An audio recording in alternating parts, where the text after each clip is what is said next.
talk about 401ks. So hopefully, if you're watching this, hopefully, if you're at least over the age of 25 or something like that, hopefully you've started a 401k or are about to start one. Definitely, a helpful tool when it comes to your, eventual retirement. But it's not the be-all, end-all of being able to retire and be wealthy once you're 59 and a half or older, when you're able to pull it out without extra penalty. So here's a couple of reasons why. So first of all, you want to make sure you have an employer that is going to match, at least match part of your contribution to the 401k. Hopefully they match the same amount or maybe even more than what you put in from your paycheck. So right there you could double your investment. And then, after that you're getting compound interest from all of the, the dividends. So that's all well and good. You should definitely, contribute at least a little bit so you're getting a match, and you continue to grow it. But, here's the deal is that, like I said, if you're not 59 and a half or older, then you're going to get penalized significantly for, taking that money out of your account.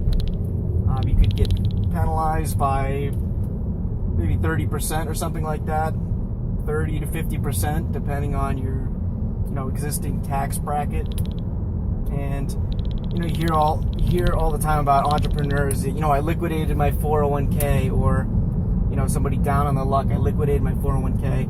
So if you have $100,000 in your 401k and, and you sell everything, you clean it out, then, after taxes are taken out eventually, whether you do it sooner or later, you might be left with, 60,000 or 50,000 out of that initial 100,000. Other things to keep in mind are there are fees that are going to be paid every month, maybe even more than, maybe it could be every couple weeks. Fees are going to be paid for the 401k, and that's going to eat away at your returns. Another thing to keep in mind is that the market is at an all-time high. It's ridiculous right now. So you're paying a lot of extra money for every single share of stock or every fraction of a share of stock that you purchase. So you're buying it at a very high price, and easily, in a year or two, the market could always crash, or it could go into a recession, and then all of a sudden, you bought all your shares at this, record high price, and you've lost half of your value.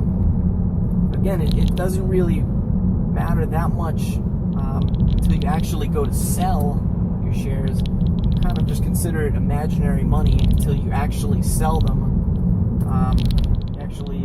liquidate your 401k. But you might want to ease up on the contributions while the market is at record highs right now.